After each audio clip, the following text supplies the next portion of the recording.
Hi guys, this is Braddokk here, and I'm here for Bantana Audio, and I'm going to be talking and explaining what I did on my most recent track. This track is named Flicker. If you have not heard it, there will be a link in the description. You're going to hear most of it, so I hope you guys like it. I did a lot of things I don't usually do on here, and so yeah, I hope you guys can dig it. So let's dive in. Let's start with the intro. Okay, so try to find, I have a lot of stuff I tried out here. You'll see these are grayed out. These don't matter. So let's see, which one do we want to start? Let's start with the main synth here. So here's what the intro sounds like.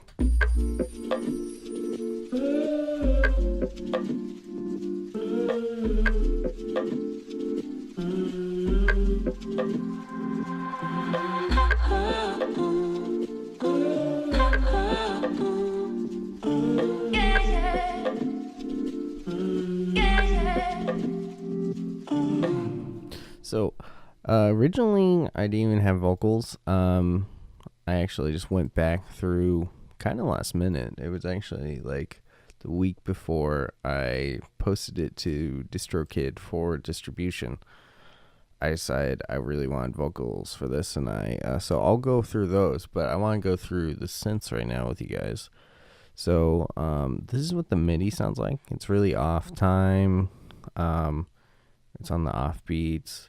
It's just kind of a weird rhythm, but so if like I play this by itself, it sounds like this.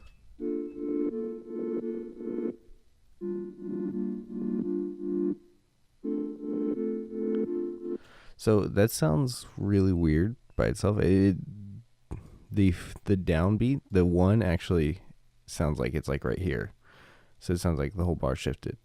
So to make it sound like it's actually hitting where it needs to be, like it's off tempo, I have this bass hit. So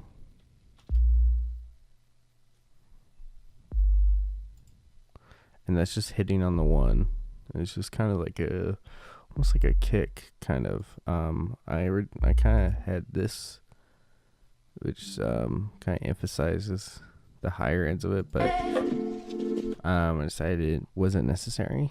But that's a good technique, is just take this same chord. I think I put it up an octave and just EQ'd around the sub. But yeah, so back to the main synth though. I want to talk about what I did. So I got some reverb on here. Okay, so it was a really short reverb with some pre-delay, so it's just to give it a little bit of atmosphere and space. I think I had this one on here. I'm not sure why the second one's on here. I boosted the hell out of the high ends because this is just a sine. What it's doing with the saturator here is it's bringing out extra harmonics, and then this is emphasizing those harmonics even more. But yeah, if serum overloads, there it is. So this is just pretty basic, just a sine wave. But I have a few things. So I have a really high attack, but also I have this on the volume, and it goes it's like in this curve pattern, so it's even more like offbeat, and like because this would be like the 1/8 mark, and then I have this crazy animation right here. So this is going at 16, and it's on the pan, see, and it goes all the way over, and that gives it that like weird glitchy kind of sound. And it has it on rise, and what this means is it takes 1/8 note to reach the maximum like width. So like this goes back and forth when it takes 1/8 to reach the farthest ends of it. Before that, it stays further in here. But yeah, so this is really weird automation I don't usually do, but it just works wonders on here. And that's why I named it Flicker, is it works well. The like, it sounds like it's flickering, and it's my favorite synth in the track. I actually have a little thing on here also affecting the detune. Not a lot of people take advantage of that, but this sounds great if you do it right and subtly, or not so subtly. Let's see. I think, yes, I don't have it panned to the right to compensate for the fact that it kind of leans mostly on the left, but I think I do have other things slightly more panned to the right to off-center that. Let's see. Then I have these vocals. I'm proud of these.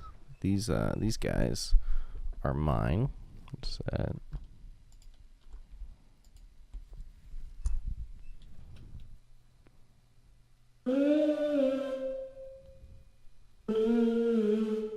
So that's me humming. Got a gate on here. Got EQ. And then just bring up the volume. Let's see. And then I got this glue compressor to compress the sound, make it sound fatter. And then let's see. Got a little chorus. The rate's at 3, so it's really low chorus. I like really subtle choruses, but like about 50-60% wet on vocals. I think it sounds great. It's kind of a high reverb. 33 seconds, 24 wet, and then I brought down the spin depth, so it's not like doing crazy pitch automations. Opened up the high end, brought back some of the low end, and so the first one is just normal, and then I layered that with an octave above. When I do octave aboves for vocals, I like to use the Complex Pro one, and then when I do an octave below, I like to use the normal complex. The algorithms are different. Basically, Complex Pro, from what I can gather from the sound, is it takes the formants of the original sound and then layers it together with the automated, the new modulated pitch sound. So if like, I can show you the difference. So this is normal complex,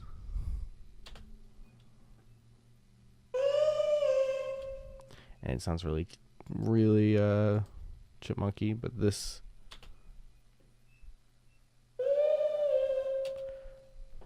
sounds a little different. It's just kind of more so. It sounds it's better suited for something like, let me find the main vocals. So I'll go back. So this is what the normal vocals before I touch them sound like this. Feel your lungs and you close your eyes. Ask the moon. And then this is where I put it in the song. Feel your lungs. And if I was to put that on complex, this is what it would sound like. Feel your lungs. So it's all chipmunky and stuff. That's not what I want. But if I put on Complex Pro, it sounds more like whoever's singing was just using their falsetto range. It's fantastic. I love it. But it doesn't work well for going down an octave. Like, I'll put that there, and then so here's this. Feel your love. And then feel your lungs and you close your eyes. it kind of sounds evil. But then if I just are complex, and everyone's heard that sound before. So yeah, so I just layered those together. 138 left, 138 right. Kind of common when you're doing harmonies and doubling and stuff is to pan one left, pound one right. Let's see. Just got an impact here. Let's see what else I have here. So I got some vocal chops. I ended up editing this one heavily from a pack.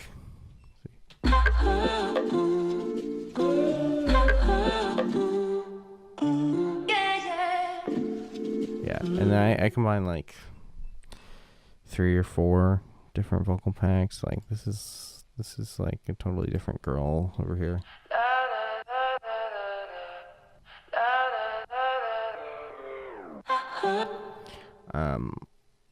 Something I did here, it's really subtle. I had it less subtle beforehand, is I actually have a transposition modulation at the end there. This goes down an octave, so it's kind of like, and then you can kind of feel it though. I used to have it like less subtle, but I think it fits better, more subtle. And yeah, I don't know if you guys know that, but this trick will save lives. I actually found this out because Tosca Black did a talk on this. Hey, Bitbird, bringing it back to the old one. But yeah, so he did a talk on like his production style, and he does this a lot with his vocals. Is he goes to clip, and then you go to transposition modulation, and then you can like actually modulate like any audio sound. I found that if you have like kind of a really atonal sound, it doesn't work as well, but usually still works. But it's so good for adding like that pitch stop effect. Just normal, like making your vocals kind of slide together, making like anything slide together. It's so good. It's I don't know if I've talked about it on here very much, but pitch bends and volume automation are often overlooked, but especially pitch bends, like subtle like LFOs on the pitch, subtle pitch bends or glides stuff. These things all make it so your saw waves, whatever, they don't sound extremely electronic. I think that's the goal, at least for me, for electronic music, is to not sound like a robot. I want it to sound like human music.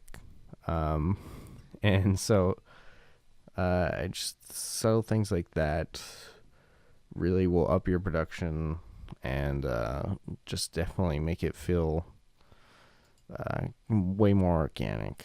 So let's see if there's anything else to talk about in this intro. So I have this percussion. We'll just go over this pretty quick because I have this super high in the mix, honestly, and that's because this percussion kind of goes throughout the entire track. And also, let's see. Okay, one of the samples I used had a lot of. I think this is it. Wait, this is a little bit of noise there. I think I originally took that out, but then I put it back in. But yeah, I have this super high, and what I could have done is I made it so it gets higher in the drop, so it keeps up with the noises. But I think maintaining this singular element, this singular, really organic percussion sound, really ties in the differences between the intro and the chorus, or the drop, like we can hear it go transition. So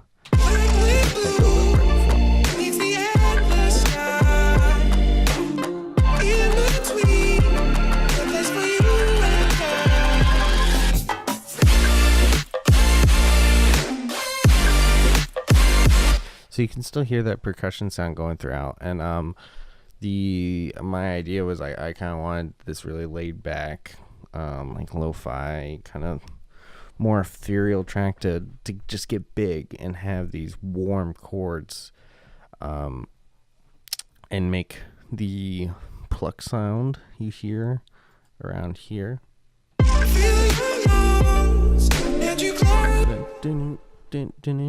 Let me find it. I think it's this one.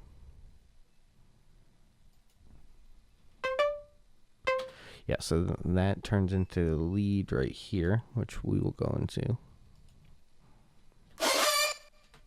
Yeah, but so having that percussion there and having elements from here really helps when you want to transition completely to it, like to a different mood, is to have elements you had before, but modulate them, change the sound, but keeping some elements from before. If you just change everything, it won't blend well.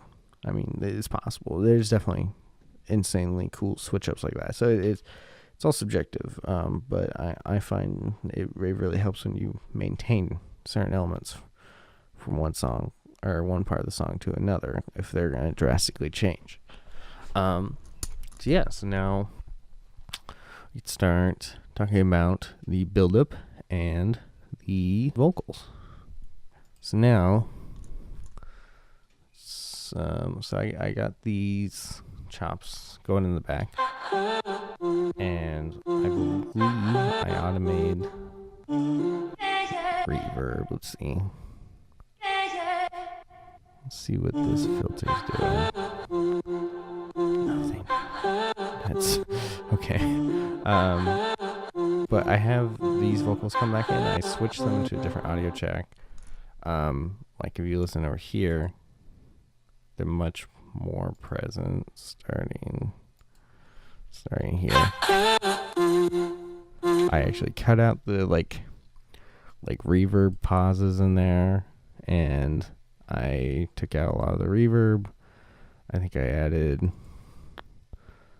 saturation. I pulled back that. I think I added some distortion, really light stuff. Ping pong delay, I think, is also in that one, but I add more compression, EQ. But yeah, and that's going into the drop. But yeah, so you got those, and look at the lead vocals. So usually when you're working with a vocalist, it's a lot different. But when you just have a vocal sample like this, you have to keep it interesting, because usually you only get one take. You only get this one sample right here. I only got this loop. I don't have doubles of that. I don't. I think harmonies are in the pack, but I decided not to use them because I just kind of wanted this vocal to just kind of lead the. I didn't want it to be the main focus of the track. Just kind of wanted to aid and add to the production and not take away from it. But I mean, it does serve as a great lead element. But so I like to use really short ping pong delays on vocals when you just have one take here like this. It sounds great too when you have doubles and such. But there's that, and let's see, do I have return tracks here? Oh, okay. So I didn't do return tracks on this one. But what I often do when I just have like just this is I will have ping pong delay or reverb, and you set it to 100% wet. Set your feedback how you want it. And what you do is you set it up on a return track. Like, say I was looking at this. So say you would do this. This is at 100%. On your returns, always make sure the effect is 100% because otherwise it could cause weird phasing issues. So 100%. And then what you do is you put a compressor on, and let me scroll up a billion miles. All right. So you put a compressor on, and you would tie it to this track. So I would look for 37. So basically, if I want this effect just for the vocals, I set up a return track. I set up the reverb that I want, and then I have it compress to this dry track.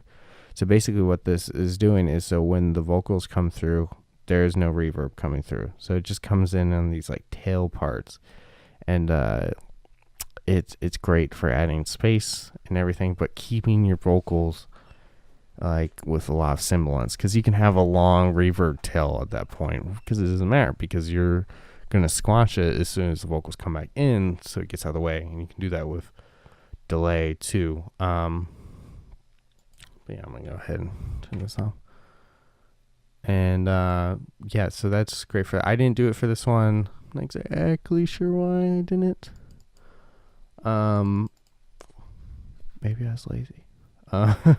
But yeah, I got a little low mid bump here. And some saturation is great on vocals. And I just have it sidechain. I have sidechain throughout the track. Pretty much from the get-go, I believe. I've gone over how I do my sidechaining. I'm not exactly sure which video, but I'm sure our editor will post the links to all those in the description. My Bitbird series definitely goes over that. But basically, I just set up a dummy track. Like this has no volume, but it just tells when I want to compress. That way I have more control over it. You can see the settings here. I didn't actually, most of the time I go all the way to infinite, and then I like here, and then I usually pull this down all the way, and that's basically just no sound at all. But this one I wanted to sound a little more R&B-ish, a little more glued together, so I pulled back a little and let a very small amount come in. Yeah, I think especially on vocals, I don't think you want to squash them all the way with the sidechain. But I have over here now, we could talk about my Reese I got here. So one important tip I have with Reese's is I like to layer them with subs. So you can see I cut out all of the low end, like up to 137. Boosted this range, so it's a little beefier. Saturation almost always on my Reese's, and then I layer it with the sub, which is very slightly distorted. 28, 29. Diode 2, it's my favorite. That's just a plain sine wave. But yeah. And then tip that I think is super helpful, I really noticed, I think from Weathen and Lewis the Child, who have been like my biggest inspirations lately, is to have white noise with your Reese's. It when they hit, the white noise kind of, it basically just implies the note, and it implies these harmonics in your ear. It really helps with when you're listening through like a phone or like crappy speakers, like crappy iPhone or like crappy earbuds or something that don't have very good bass, I'm not exactly sure why, but it's just basically an acoustic. I think it's a psychoacoustic trick that forces your mind to like hear the note better. But like if I play it in the mix without it, I think you can tell the difference. And then with it might be subtle, but I found it helps a lot. This is just a pretty plain Reese. I've been experimenting a lot with, instead of saw, I've been using this one. I'm not exactly sure what it's called, to be honest, but you can see right here. It's the one right before try saw. But yeah, this one it was Flume that I actually kind of picked this up from in his track Helix. The sub in that track is actually this waveform, and it's low passed, and it sounds amazing. And like I was like, oh, what is that? Like, that's the weirdest sub, but it's just this waveform. And yeah, I found that it's has wonderful harmonics. I think it sounds better than like a square. And I think that saws can be, or first of all, overdone, but also I just think I like the harmonics of that better when I low pass it and such. So yeah, I've been using that instead. But this one, it worked. I think I wanted to have this blend in the background a little bit more and not be more of a unique element. I just got some more percussion, I think. Let's see. What's this? Okay, so this is a really cool snare sound that Quick's put in his pack. I pitched it differently to give it like a melody, and this works really well in the drop, because this, you hear this, and then it becomes part of the melody in the drop. Is and it blends well with the snare, so it just sounds like a really cool snare hit. Let's see how I process it. So I just band passed it. I took out all the high end so that it would fit in with the snare. Took out the low end so it wouldn't conflict with the sub, or also this snares and claps have a lot of stuff in this range too. And then I widened it so you can hear it better. This is my favorite way to widen something. Talked about this a lot in the Bitbird series. But yeah, so I think that's that. I just have I think I have a couple impacts, and I might have like 2 risers here.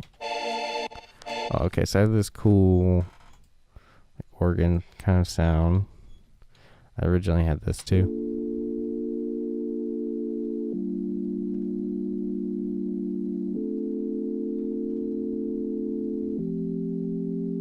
I think that one's cut in half, but yeah, like it's the chord lengths are twice as long in that one, but yeah, this one's just sine waves, and then chorus. Oh wait, no, I'm clicking on the wrong one, right? No, yeah, okay, so yeah, this one's just sine waves detuned, slightly different from each other. One's an octave up, some chorus, some distortion, and then OTT and EQ and saturation really bring out. And what I did is I actually OTT'd twice, and I did it 100%. That's not usually common, but if I like play it without the OTT, it sounds like this. and then just 1 to pull out the characteristics. And then this one really just kind of puts it over the top, makes it pop in the mix, and brings out the kind of. I was kind of going for something like Rusty's track, Slasher, with that like kind of hollow, glassy kind of sound. Not exactly like that, but it's cut through the mix. It kind of sounds like an organ. Boost the high end more, and then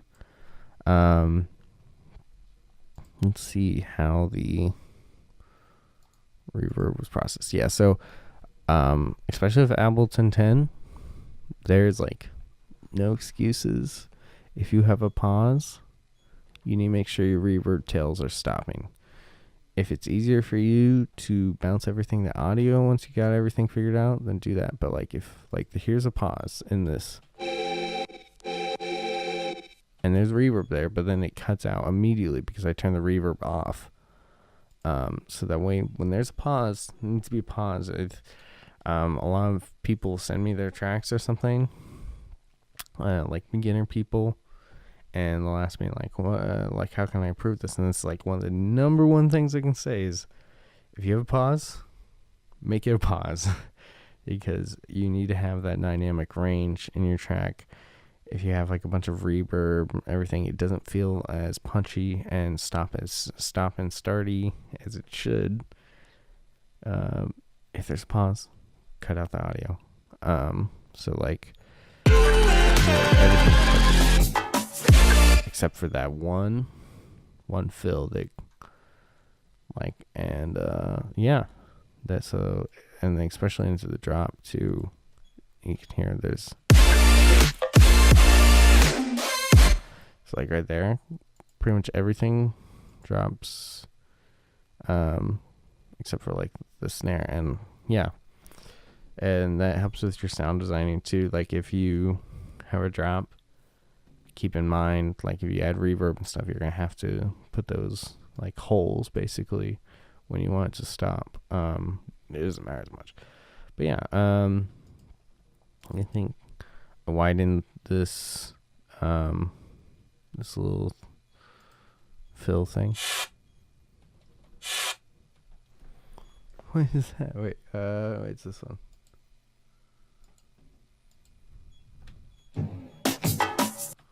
Yeah, okay. Yeah, so there, I think I widened that one too. Yeah, so widened this one a lot.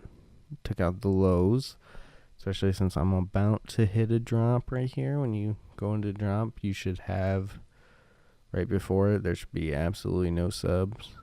At least for a second, you should like filter it out or something. Otherwise, it's just not as impactful, because the subs need to be that new element, the new powerhouse of the drop to make it come in. That works for like almost every type of like music, even like indie. Like if you're going in a chorus, right before it should be a little quieter, or like have some kind of tension release, you know what I mean? Maybe have like the basis like stop, just like even just a quarter note, you know, it makes this so much stronger, the initial impact, and that's what really matters. But you know, so speaking of that, we're going to go into the drop. Yeah, so then this is pretty self-explanatory. I think I switched up the bass here.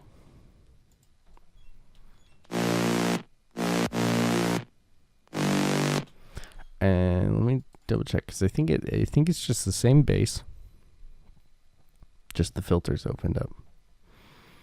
Same bass. This time I filtered out some of the high end from the white noise, like 11K, so then the synths can do it. But big chord stacks, the secret to it is having a really solid like saw bass behind it. And once again, this is layered though, So it's layered with the sub. So I don't have anything like usually cut around like 114, 120-ish. And then let the sub with its like distortion take up like this whole range. And yeah, and so then that fills in like this spectrum on here, and then the chords fill out like over here, and they kind of all overlap but barely in like a nice way to fill out the spectrum, and that's what you want. And then the chords, I did a lot. There's 2 layers, so I got this one.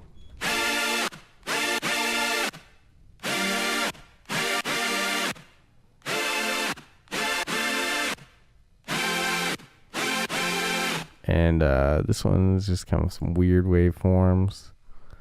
I just wanted to mess around with chorus, a little higher chorus, distortion, kind of distortion, chorus are on most of my sounds. To be honest, they're like 2 of my favorite sound design tools.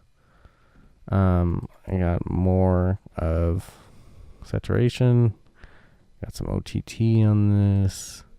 Taking out the high end, scooped a lot from here, so it doesn't conflict with the saw base of the drop. More high end because I want this to be a big plucky high end. And let's see, just take out more low end. Shave off a little bit more space for the Reese. Then this is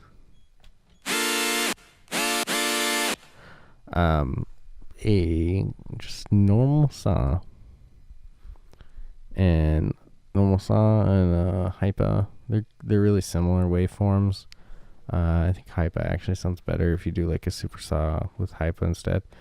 This filter is just cutting out the low end from the white noise here, so I can control, because I didn't want to muddy it up. It's at like 793 because like there's a lot of mud in the 200 to 400 hertz range, especially with white noise. So I didn't want to add that. Yeah, chorus, distortion, and this one's mostly mono. Yeah, entirely mono. I made it entirely mono here, and this is for like if it gets played out live, and still headphones too. This matters. Cars, I think having the mono elements really help, but especially like at a club or something, everything's mono most of the time, and so you really want mono elements so that if your song gets played in a mono anywhere, a lot of phone speakers are mono too, so but that's so if it gets played, it doesn't just get decimated because you have everything super wide and it's phasing like crazy and it sounds awful. More high end though, and yeah, and then I just have a pitch bend here. I'll show you guys that. This is bending from an octave down to the octave I want it. Usually do like this. I usually do like a 32nd note or a 16th range, and that, like I said about making it different from making pitch bends and stuff like that, give it a more organic feel, but I also just it decreases like the sharpness of the chord. It also kind of acts as its own kind of like sidechain compression, because it makes it so that the sound kind of hits a little bit later. So like the kick and the bass, like they hit, and then the chords kind of fully come in like half a second later or less than that, and it's just make everything blend together, and it just sounds way cooler, to be honest. Like yeah, so I mean, and I have the same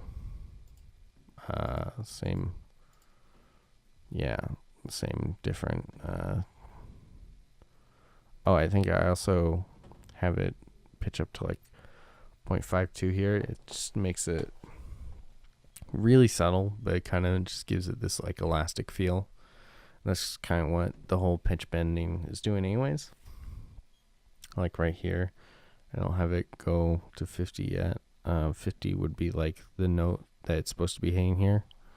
52 is like a little above it. 48 is a little below it. So yeah, it's just make it sound more organic, sound a little more like an instrument. Yeah, just glue those together, add the side chain. This one I was more liberal about adding higher side chain because I just want the kick to cut through. Yeah, and then we got I could show you guys this vocal. I ended up not using. I was thinking about using this.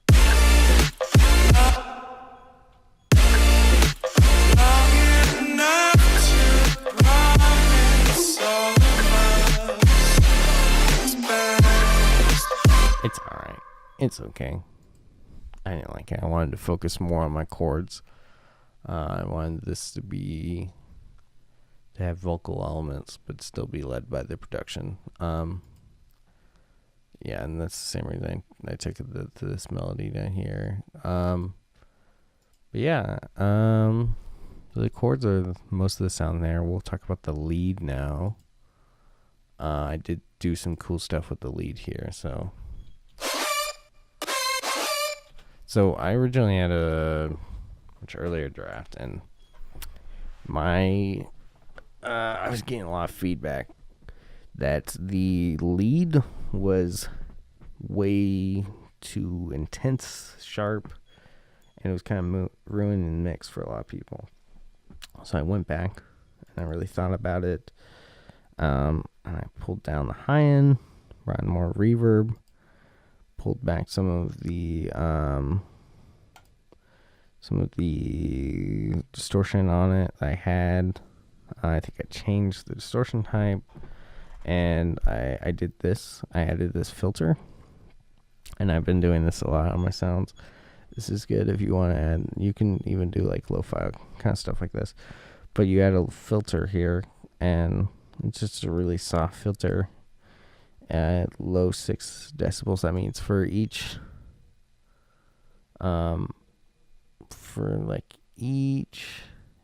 trying to like figure out the exact way. Basically, it has like an arc, like how this is an arc for like the low pass, and it sets it. So I set this at like 500, where I think that's it. Yeah, 536.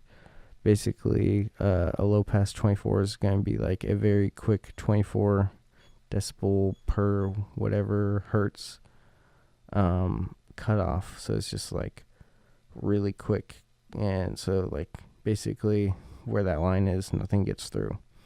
Whereas a 6 is kind of going to be a more gradual, slow kind of pull off. But I don't actually have this all the way up. I have this at 44%, but hear this. But I actually have it here, so it just kind of softens up the sound. Just slowly rolls off the high end. It's kind of basically like a shelf, but a shelf is really direct and linear. This is more curved, and and you can control this however you want. You can even add more resonance or something if you want to. But then I add more chorus and stuff. But yeah. And I know this is like Somatics one, but I ended up changing it a lot. Yeah, let's see. So I did that. I did one thing of reverb. I put through another thing of reverb to soften it again. I spread it. Brought up the volume a little bit. Made so okay. So the way I did here is like when it hits here, this is where the leads come in. This is when the drop starts. But then when it comes over here, this is where the vocals come in. So I have it back off and let the vocals kind of breathe. And so I have two layers here. So this one, and it's the more characteristic one. But this one kind of does the same movement, but it's a more stable version of this. And it kind of just has more like the low end. It's yeah, and basically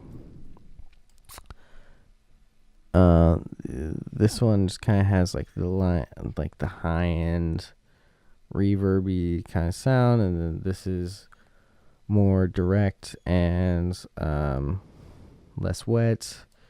And that's kind of what you want to do when you are layering your leads, is have one, like have them take up different parts of the sonic spectrum. You want them to add while being similar in like a lot of ways. Like you have to, like if these have like the same glide time, same attack and everything, so they do blend together that way. But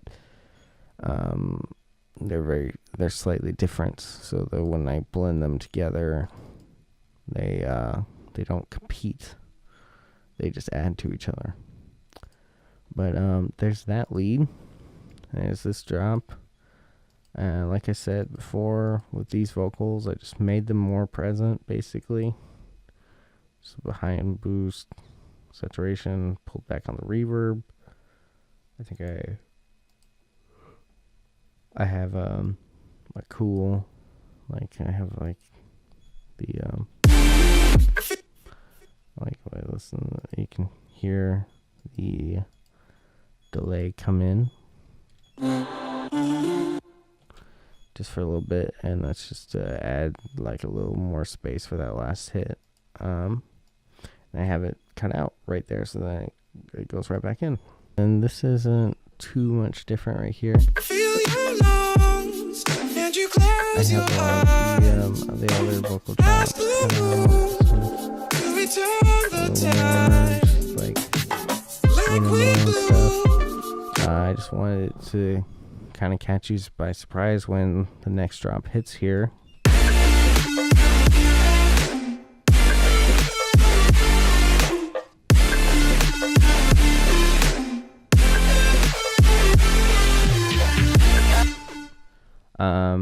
Yeah, let's see what I did differently here.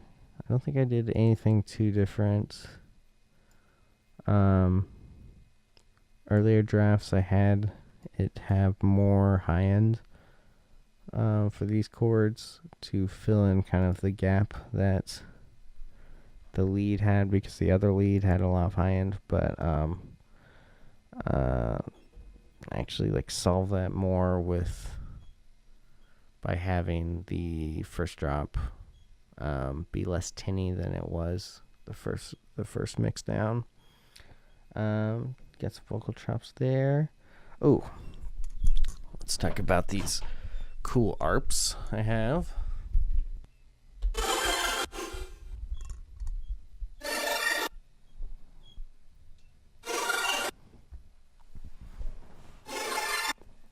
So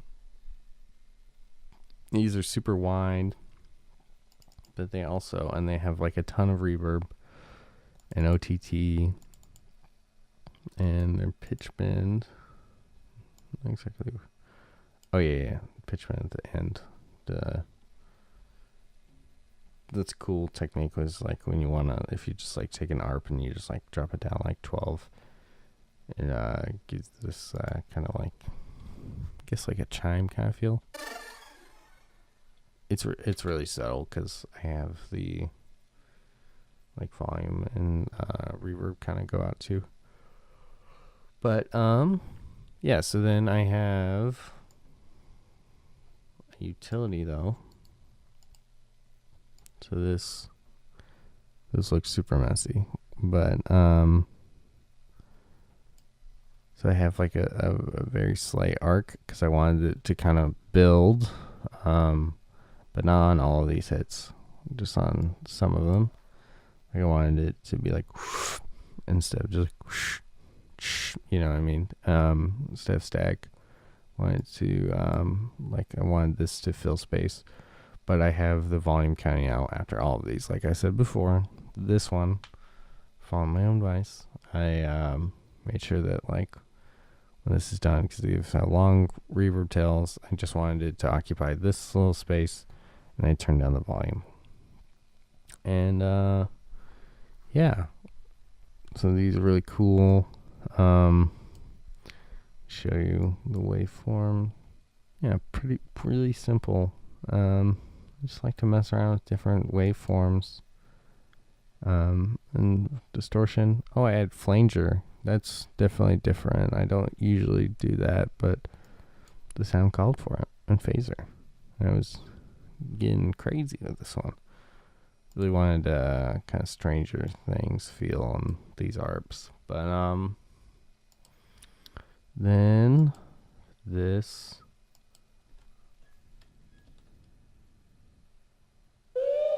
That's another thing I forgot to mention is the delay on the high end when you're doubling. Quite like before where I showed you, I had certain things widened with the simple delay of one ear hitting before the other. Having a slight delay of things that are panned like that gives a higher stereo image instead of it feeling more in the center. Let's see.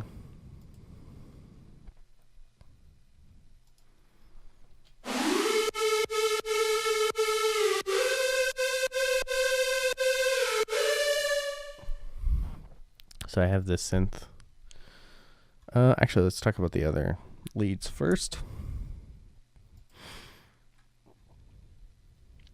Because I did do some cool things with the leads here. So in the first part of the second drop, I have this.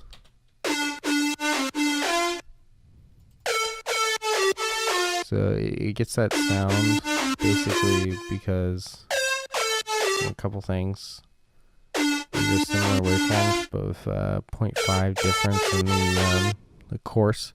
This is like 0.05 cents. More difference, it gives a slight detune, and then I have this really, really short like attack pitch modulation. Basically, kind of like how an 808 will have, it will go up like an octave. And it gives it that kind of like snap kind of feel. The way you want to do that in Serum actually is like you want to like push this up or down, and then it will give you, and then after you move it like that, then when you drag this, it will pick a side, whichever ones it's on. So I wanted this go up, so I move this up initially, and then I throw this on there, and then you move it back, and then you decide how many semitones you want it to move. I wanted it to be 12 because it's an octave, so it blends well. And yeah, this is really quick. It's just this quick attack. It kind of gives a sound. You make it go slower and kind of feels like it's like bending down, slow enough. And then over here, I layered this a lot.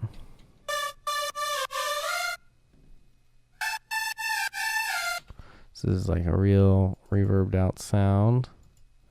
And I believe I panned this one, yes. So I panned both of these. We'll look at these. This one, 18 left, 18 right. So this one's all reverbed out and stuff. I think it's like pretty similar. It's just like just a square and a saw. So a lot of distortion, and then some chorus, and then has some reverb, a lot of reverb, and then this sound has like no reverb.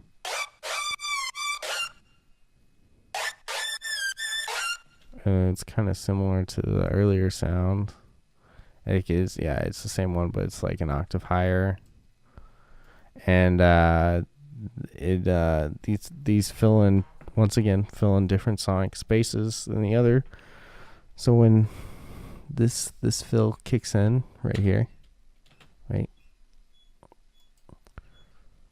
When this fill kicks in and the leads take over, it really brings out different areas that the lead hadn't before and fills out the whole spectrum and feels huge.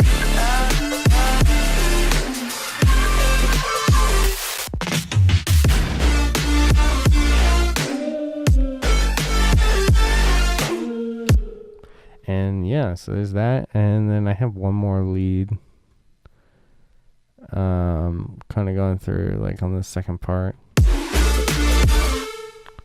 And there was something I kind of picked up from like Avicii, is to make your drops feel bigger, you don't always have to make the sounds get heavier or more distorted or louder. You can also just you don't have to make everything switch up. You can just make things bigger by just adding more melodies. So I just have this one ascending melody to add like tension and get you really hyped for like the end of the song, to signify that. And I have this one on his pitch bend too.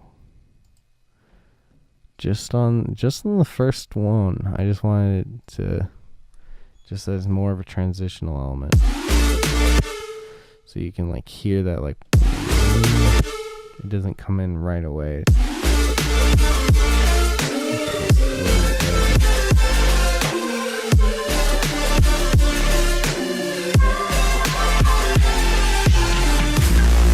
Yeah, and this one's just super reverbed out with OTT. I think it's just a saw.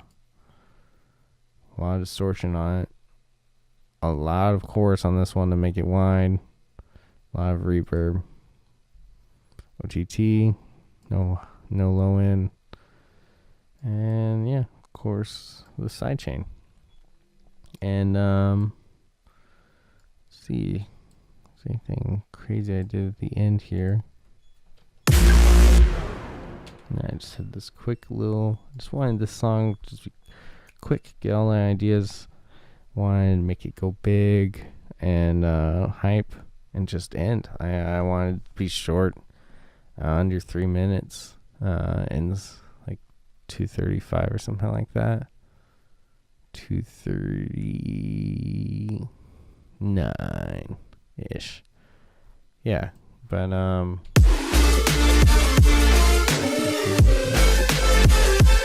I had vocals come back in. Oh, this is something I didn't talk about earlier, but you can actually take the vocals like this, if you listen to this. So what I did here is, if you listen to this, listen. So I'm going to talk about what's happening there in a second too, but you can hear that first note is the same note that this is playing. So what you want to do is you want to take this, you want to add a ping pong delay, and you want to add it like a crazy amount, right? Like you want to be like 50, 60%, or like 50% feedback, and you want this to be like 50, 40, like 50 to 60%, 70%, and then you want to do a reverb after that, and you want it to have kind of a long tail, like 2 to 4 seconds. You want that to be kind of wet, and then you're gonna record that out. You're gonna go in the audio channel. You see how I have like this coming from there, and you want those effects on there, and then you're just gonna go like you're just gonna like take a snippet. Like I would just take like this first note here, and I would like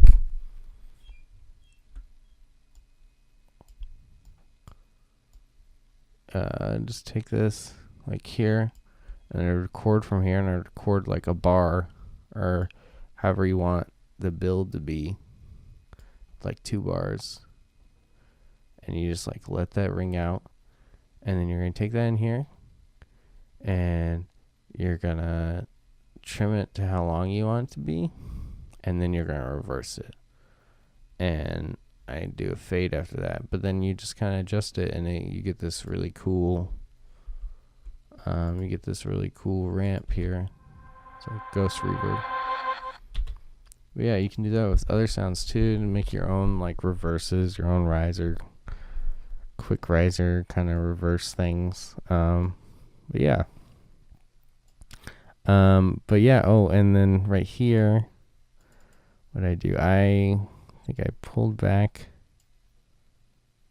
the filter. Okay, now so I opened up the filter a little bit here, and I did something right. Okay, yeah, I don't think. Yeah, I added another reverb. No, wait. I know I did something different. I promise you guys.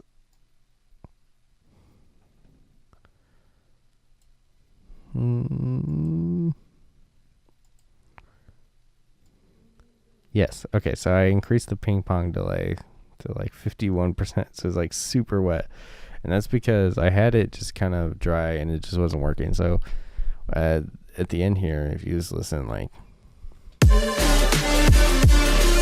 it's big, it's really loud, there's like these high-end synths and stuff like that. So having the high end of the vocal kind of compete with it just didn't work. So I needed to have like more spacey and take up more stereo space. So increasing the ping pong delay just put in this way better stereo feel, and it just kind of made everything bigger. It added on, it didn't detract from anything. So if you still have, like, you can take other elements from your track, and if you want it to be like bigger, you can, like you have lots of high end, you pull back some of the high end, but you make it more spacey or reverby. You still want to have like a sidechain or something, so that it's not like adding muddiness. But yeah, like reverb and stuff like that is a good way to like have like the last moments of like whatever chorus or drop feel a lot bigger. And I think that's it, guys. I think that's everything I wanted to talk about here today on this track. Let me just double check. Yeah, I tried out a lot of things on this. On this one, I don't usually do like a lot of studio sessions. Like usually, I figure out the idea of my track, and I usually have 1 or 2 more sessions where I'm working on it, and I get all the arrangement done. I like to try to get it done as quickly as I can because I get the excitement of the idea. I usually have the most ideas in that phase, and then I just spend another day or sometimes 2 days like mixing and mastering it. But usually I mix along the way, so it's just a matter of mastering it. And but this one I ended up mixing and mastering it and trying different things out, and this one I probably put a total of anywhere from 60 to 100 hours in. And but I really honestly think it shows. And that might be something you guys want to try to really perfect and listen to feedback on your tracks, is to just really try out a ton of different things.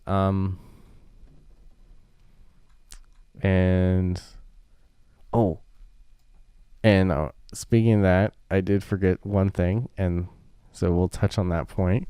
Is I really wanted to switch up, so with these chords I copied and pasted it, and then you can hear I add this like low pass LFO, and this gives it a different feel and stuff. But originally this wasn't working. I ended up tooling around this for like 4 hours, 8 hours, something like that, and I still kept messing with all the levels and stuff like that. These are the same chords, and they just have this LFO shape right. Where's that?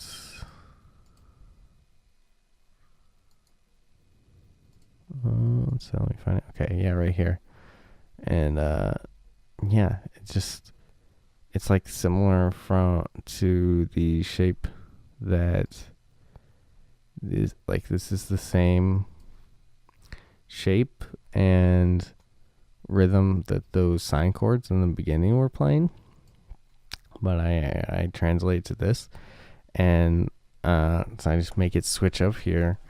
And that's another thing you do if you have like these big chords like coming in, like adding like an LFO to give it like rhythm and stuff is a really good way to switch it up. You don't have to change all of your sounds and stuff. But yeah, I tried out like a ton of different variations on that.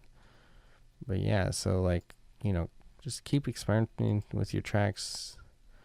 Don't be afraid to try and like go ahead and save the project file and just try a totally different direction. You know what I mean? And retain some elements or no elements. Just really experiment with your guys' sound and really try to visualize it and just keep working on it. I get a lot of people ask like, how do I get my tracks better? I want to sound better and stuff, and it's just time. I spend like, I would say 4 or 5 times more on a track from beginning to end than I did like a year or two ago. And I might spend way less time getting the idea down because I have much quicker workflow and much more experience and I get the sound, but I sit there and tweak and I make sure everything is exactly how I wanted.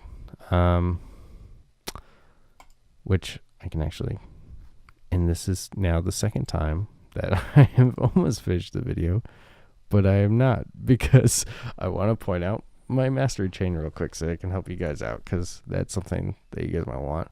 I just have a reverb hit on the last hit, because I wanted that to ring out. If you guys are wondering why the reverb's on, I don't usually do a full track reverb. Sometimes people do. I don't mess with it. I'd rather just get the reverbs how I want it. It's a way to glue it together, but I think it can make your kicks and subs muddy if you do it wrong. But anyways, so first thing I did is take out anything below 30 hertz or above 16 kilohertz. Don't need those. You do not need those at all. They're only for like huge systems. You do not have a huge system. And like even Deadmau5 was saying, like in his studio, he has this gigantic speakers and he could like barely hear the difference below 30 kilohertz. You can't even hear below 20 hertz. So, and then anything above 16 kilohertz can actually just kill people's ears when it's played live. It's just, that's the really screechy range. So yeah, cut below that. And then this is just cutting all, let's make sure that all of the all of that there's like nothing below 150 hertz in the side range. Making sure that's all mono, so that way your bass and everything is much more clean. Your highs and your like lower mids kind of take up the width and the spectrum. It's just the best way to do it. It's the cleanest way, promise you. And then I got a multi-band compression here. The way to really get the cleanest sound, the kind of classic thing, is to compress your low mids really hard. And then I've actually been, this track I did it a little differently, because I ended up pulling down the high end a lot, but I like to pull this around 30 dB, negative 30 dB, increase the ratio to like 2.10, and then bring this up to like plus 140, 160. It's going to vary from track to track. That's how I do it because that's how my mixes usually turn out. But basically, you just want this squashed like low mid.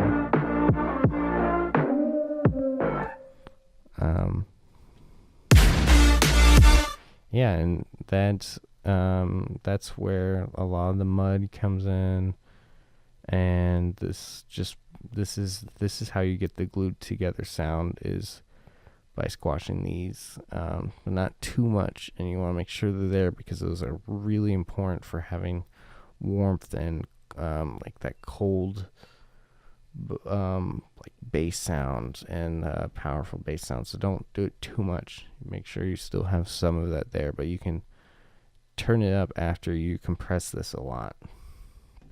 And then I just have a glue compressor to bring out the loudness. I can turn this off entirely and on. It's like so noticeable, like you have to have it in there. And then this one just had a lot of high end, so I ended up chipping away at the high end here. It's because of how I designed those synths, and that's fine if you add a bunch of high end here and then you bring it back. In EQ, I find that boosting the high end stuff like that while I'm making the tracks allows me to differentiate it and makes me feel the power more. And then when I'm going to the mastering stage, I kind of just bring everything back into the realm of like reasonable sounding. And then this is mid sides, doing the same thing again, making sure nothing below 150s in the sides, and that's not making sure that the bass is entirely mono. It's different, but and then I like to make it so that the drops are, I pull down the verses by like 1 decibel, 1.27, and make the drops like a decibel louder. Some people do like 2, and I think it's 2, 3, and it's like too much because like 3 decibels is like actually like double. It's like 1 decibel's enough, and I do that. You can do that before or after the limiter. Sometimes if you do it after, the utility here will actually make it say that the track is clipping when it's not, and that's annoying, but it's more noticeable this way if you put it after the limiter, but you can't put it before. And if you put it before, probably do like 2 or 3, because the limiter is going to make it louder and stuff like that. But either way works. And yeah, just a limiter here. I would say for those beginning, don't limit too hard, and then those who have done it for a little while but they're struggling with loudness, do it more than you think you should. Really is what it is. It might sound more squashed than you think it should be, but turn up. You should have like here when I'm playing my track, that the very bright green line, not the faded green line in the back. So this one up here is like where it's peaking, and the forefront one is the RMS, which is the average sound, and that should be about this line, which is like -6 dBs. That's where it should be about. But yeah, so you can go higher too. Really, like a lot of modern tracks are going up to like -4.5, -4 dB RMS, like some Flume tracks. That's crazy to me. But usually those are tracks with like lots and lots of sounds. Don't do that for something that's really minimal and spacey. That will be squashed. But if you have a lot of sounds, like kind of here, like 5 to 4 is not crazy.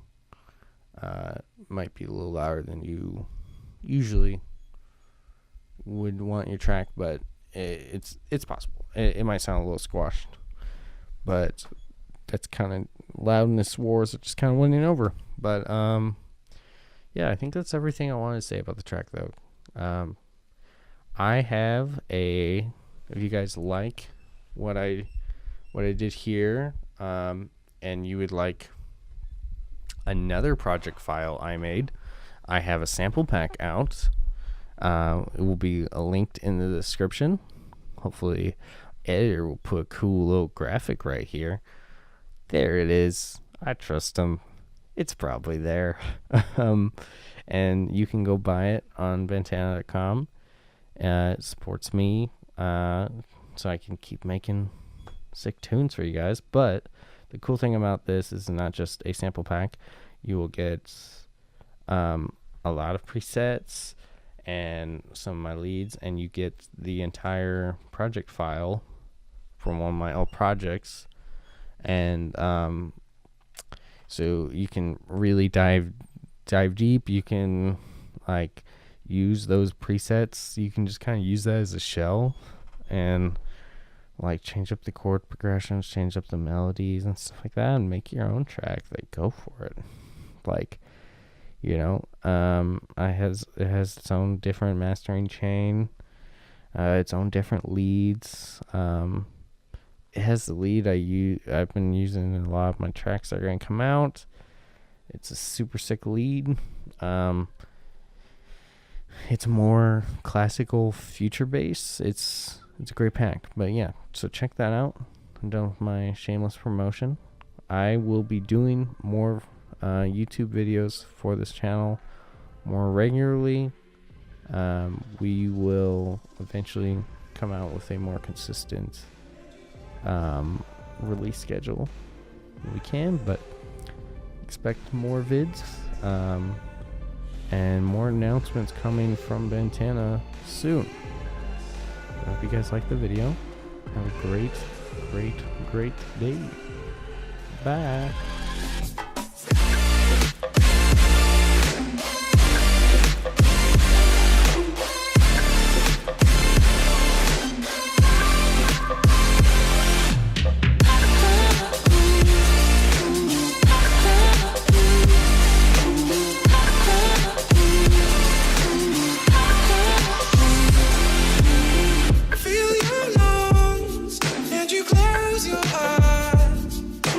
Ask the moon to return the tide.